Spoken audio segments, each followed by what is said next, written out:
And one of the other points that you made was that, and I have heard this too, is that, I turned out okay. We had 35 kids in the class and I was okay. But students are different. They have more resources and we have to infuse technology or use technology better. Can you elaborate on that? Yeah, I think, it's hard for us because, again, as adults, we go through our own experiences, our own life experiences, and we think about, well, I learned it this way and that worked for me.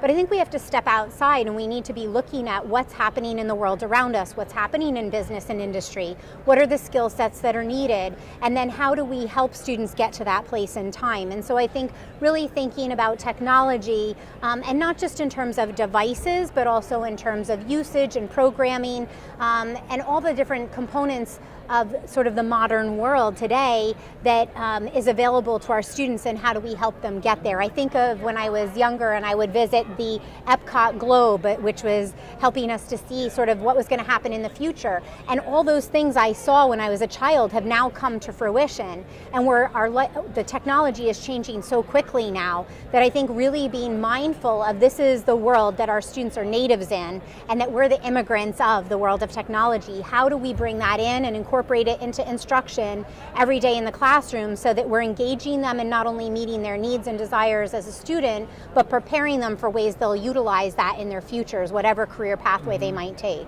And I think, I'll end on this final question is, you want to look at the whole student, and you talked about the career path, and you just ended on that. That's what, that we have to make them career ready. And when we were talking to those students, I saw career ready in terms of collaborative thinking skills, critical thinking skills, communication skills. Is that something that we should be pushing more? Absolutely, and when we spoke to those students, they talked about how they were able to figure out what is a problem they want to take on, and then how are they going to take on that problem. And the communication, as you said, among them, the collaboration, the problem solving and critical thinking.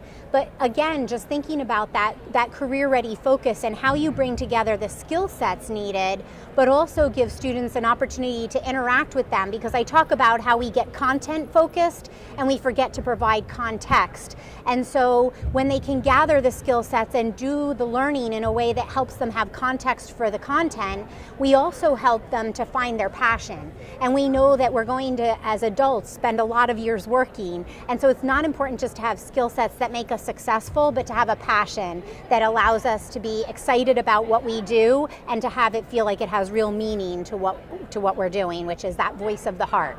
Okay, Commissioner, good luck in the future. And I can tell that there's still that teacher in you when you talk about education. I hope always. Thank you, Ray.